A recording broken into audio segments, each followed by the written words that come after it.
They argued for an hour.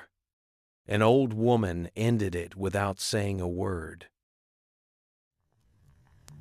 Two old friends sat in a tea house, their voices rising like smoke from a fire. "You are wrong," said the first, slamming the table. "I have studied this matter for years."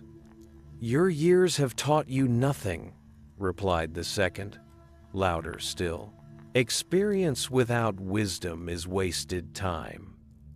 Back and forth they argued. Their words collided and shattered. Neither listened. Both waited only for their turn to speak again. Other guests shifted uncomfortably. The walls seemed to lean away. The host, an elderly woman who had served tea for 40 years, said nothing. She rose slowly, lifted her kettle, and placed an empty cup between the two men. Then she poured. The tea fell in a thin golden stream. In the sudden quiet, the sound was unexpectedly loud, musical, alive. She set down the kettle. Still, she said nothing. The two men stared at the cup. Steam curled upward. The kettle settled with a soft click. Somewhere outside, a bird called once and fell silent. For the first time, they heard their own breathing. The room held its breath with them. Minutes passed. The tea cooled. Neither man reached for it.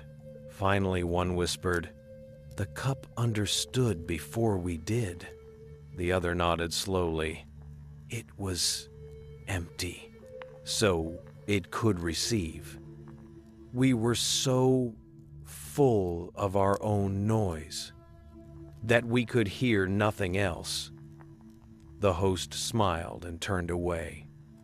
Her teaching was complete. The two men sat in silence for a long while. They did not return to their argument. They could no longer remember what had seemed so urgent. When they finally drank the tea, it was cold. It was the best tea either had ever tasted. Silence is not empty.